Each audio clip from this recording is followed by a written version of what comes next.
Dan untuk mengetahui informasi lebih lengkap, kita langsung bergabung dengan jurnalis Kompas TV, Benediktus Aditya dan juru kamera Roy Ilman di Mapolda Metro Jaya.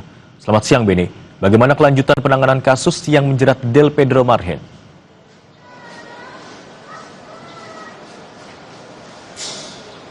Ya, selamat siang Imron. Memang seperti kita ketahui untuk update kasus terkait penahanan Del Pedro Marhen selaku Direktur Lokataru Foundation, saat ini memang setengah dilakukan penyidikan lebih lanjut oleh penyidik dari Polda Metro Jaya, dan memang seperti kita ketahui Del Pedro sendiri sudah ditahan begitu ya, karena memang polisi menilai bahwa Del Pedro ini melakukan tindak pidana penghasutan. Nah, rencananya juga hari ini dari pihak Komisi untuk Orang Hilang dan Tindak Kekerasan atau Kontras juga akan melakukan kunjungan atau membesuk Del Pedro Marhen di rumah tahanan Polda Metro Jaya. Dan sudah bersama saya Alif Fauzi selaku tim advokasi untuk demokrasi. Selamat siang Mas Alif. Selamat siang Mas Beni. Mas Alif, boleh dijelaskan soal rencana kegiatan yang nanti akan dilakukan dari Kontras dan juga teman-teman dari TAUT ini? Ya, kami dari tim advokasi untuk demokrasi gitu ya, membuka inisiatif bagi publik gitu ya, untuk tadi ya, ini paling tidak menguatkan psikologi dan support moral terhadap Del Pedro dan kawan-kawan, karena tidak hanya Del Pedro saja yang sekarang menjalani penahanan seperti itu. Nah, nanti akan ada beberapa ulama, akademisi dan juga tokoh, diantaranya mungkin ada Bivitri Susanti, Gus Roy Murtado yang akan yang sudah konfirmasi akan ikut menjenguk Del Pedro dan kawan-kawan di rutan Polda Metro Jaya pada hari ini.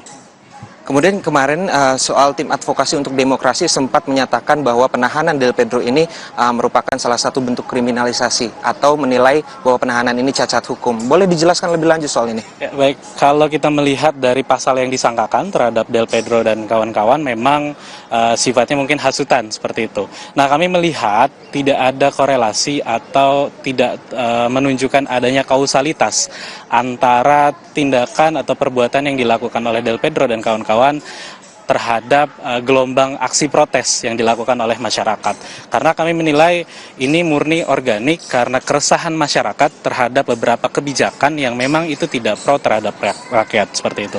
Kami melihat apa yang dilakukan oleh Del Pedro dan juga Yayasan Lokataru gitu ya, hanya membuka pos aduan yang sifatnya itu memberikan akses bantuan hukum terhadap yang mana itu juga dijamin dalam Undang-Undang Bantuan Hukum dan Konstitusi gitu ya, terhadap siapapun yang memang berhadapan dengan hukum, dan itu terkhusus spesifik terhadap pelajar yang mungkin kemarin juga kita lihat gitu ya, ada beberapa potensi kerugian, yaitu antaranya dicabutnya kartu Jakarta Pintar, dan kemarin sudah ada koreksi dari Gubernur DKI Jakarta bahwa siapapun pelajar yang mengikuti aksi protes gitu ya, tidak akan dicabut kartu Jakarta Pintarnya.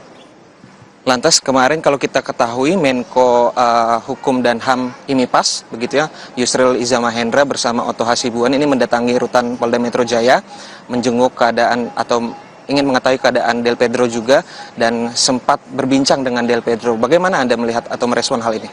Ya, kami menangkap sinyal baik ya. Kemarin kalau dari pernyataan yang disampaikan oleh Menko Yusril dan juga Wamenkum gitu ya, mereka menjamin bahwa hak asasi manusia bagi siapapun yang ditahan di Polda Metro Jaya harus terlindungi dan terjamin seperti itu. Nah, kami menilai juga ini harus selaras dengan niatan publik, termasuk tadi ya ada beberapa akademisi dan juga ulama yang sudah berinisiatif untuk mengunjungi tahanan hari ini gitu ya. Itu juga harus terjamin terselenggara dengan baik. Jadi harus diberikan akses kunjungan terhadap tahanan yang ada di rutan Polda Metro Jaya. Baik, terima kasih Mas Alif atas kesempatannya. Semoga rencananya berjalan dengan lancar pada siang hari ini. Nah, Imron, tadi perbincangan saya dengan Alif Fauzi selaku tim advokasi untuk demokrasi. Nah, memang untuk dari Yusril sendiri mengatakan bahwa semua proses hukum dilakukan secara transparan dan terbuka sehingga bisa dipantau oleh publik. Kita nantikan perkembangan kasusnya. Kembali kepada Anda, Imron. Baik, terima kasih atas laporan Anda, jurnalis Kompas TV.